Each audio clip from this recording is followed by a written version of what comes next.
I'm about to do something today that I haven't done in nearly 4 years. Like the amount of things that you can do in 4 years and I haven't done this in that long? Wow, crazy.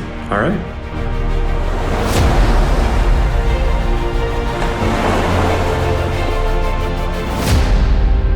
What's up guys? Welcome to rendition number 2 of the Epic Vlog. I'm Eric Winkler. This channel is all about helping you navigate uncertainty and achieve your life goals. It's May 9th, 2020, which means it's the day before Mother's Day. Originally, I planned to fly home to Los Angeles to see my family. Because of this pandemic, that can't happen. I decided I'm gonna do something that I haven't done in literally 4 years. I'm going to drive home to Los Angeles in my truck to see my family. Which is actually pretty great because the fact that I can stop in San Luis Obispo, where I went to school. I'll be able to stop there for lunch, and then I'll be able to get home to LA to see my family in time for dinner. So with that, let's do this.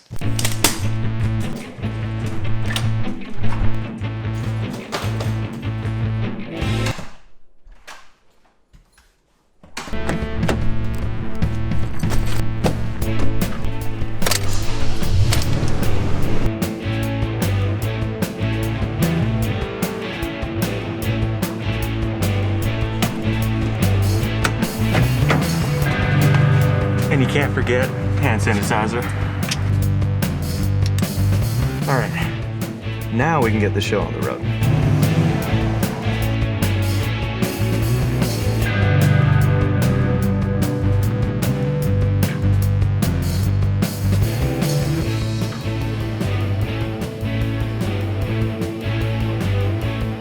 All right, so I'm about an hour away from San Luis Obispo right now, and this landscape really kind of brings to mind all of the thoughts that I had when 4 years ago I was driving back to San Luis Obispo after I did my interview up in the city for the job that I currently have. And so I was actually 2 weeks away from graduating. It was the only actual interview that I got. Had no other leads, and I put my all into this interview. I left. What I was really struggling with was the uncertainty of, if I don't get this job, then what am I gonna do? Because I don't have any other plans. And when you sit in these emotions of uncertainty and doubt and worry, it can be very unproductive. I continued that negative mindset for honestly the remainder of those 2 weeks that I had, which dampened a bit of the celebration and the happiness of graduating. Looking back at it, it's something that I wish didn't impact me as much as I let it. Thinking about how I felt those 4 years ago, it's helping reaffirm why I'm doing Epic Voyage in the first place, how I can actually help people navigate that situation of uncertainty, and how, honestly, there is actual benefit in it as well.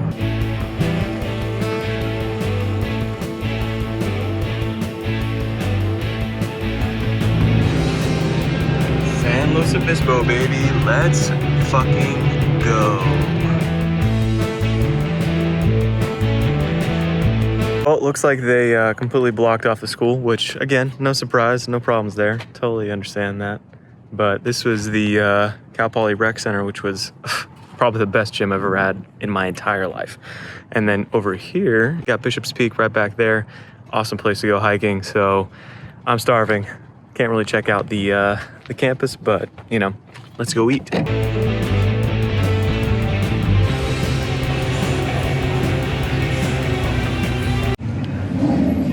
All right, so made it to Firestone Grill in San Luis Obispo. Best place to eat. Well, this guy's my video, isn't he? 1 second. For the best tri-tip sandwich in the world. Let's go. Look at that. Now, doesn't look like much, but it's actually the best, most tender tri-tip you've ever had in your life.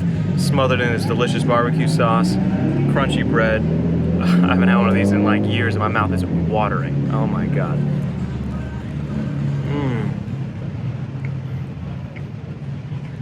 So good.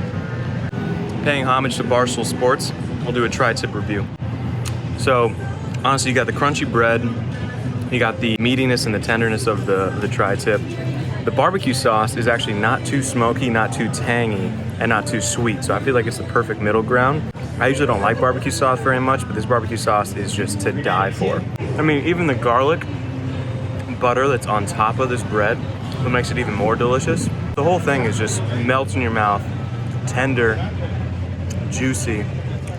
I mean, honestly, this is like a 9.2 out of 10. because it's just so goddamn perfect. If you haven't been to SLO, come to SLO. There's plenty of things to do when things open back up, but you can still at least get a Firestone sandwich.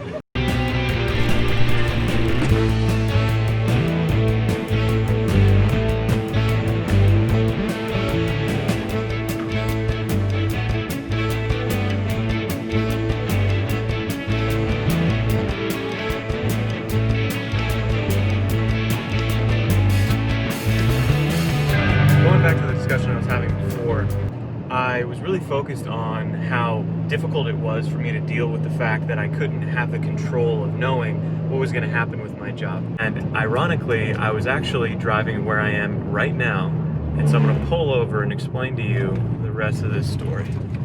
I was so up in my head and just didn't like the fact that other people were deciding my fate, that I couldn't have the control of if I was going to actually get this job or not. I was waiting for this 415 area code, which is the area code for San Francisco, to give me a call back and say, hey, you've got the job. Every single day just kept going and going and going.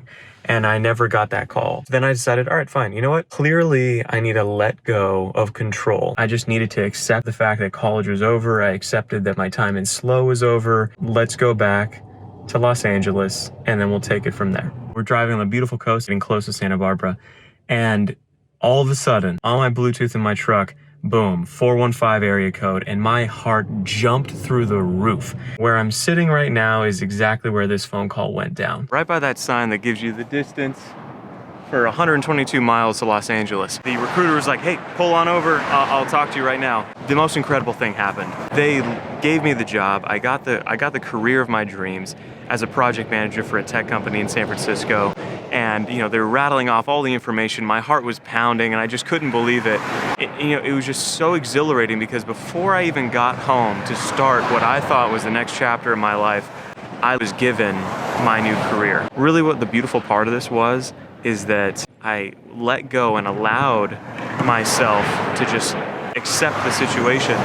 And as soon as I did that, it turned around. I really think that setting your right mindset and being okay with the fact that uncertainty is an inevitable part of life, you just need to realize that it's going to be okay. You need to not always need to control things. I'm going to make sure that I balance that in Epic Voyage and really explain to you when is the right time to let go and when are the right times to actually hunker down and do the work that you need to achieve what you want. It's just really surreal being back in the exact location that it happened 4 years later. So with that, I need to get back on the road and keep this journey going.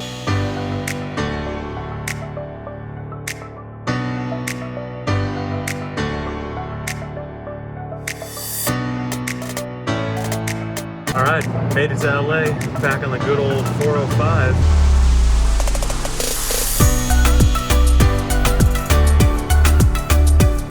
LAX is usually absolutely packed. Like, it is a nightmare getting around the giant roundabout. And I wanted to see what LAX is like during quarantine.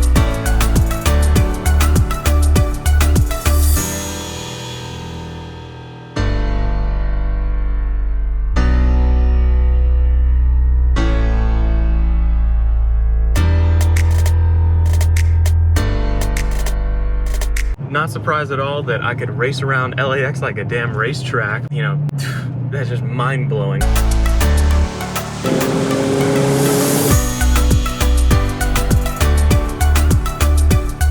All right, well, I made it to LA, down here in Manhattan Beach. Honestly, it's pretty sad to see how blocked off everything is, but it's understandable. So I don't really expect to go to the beach this trip.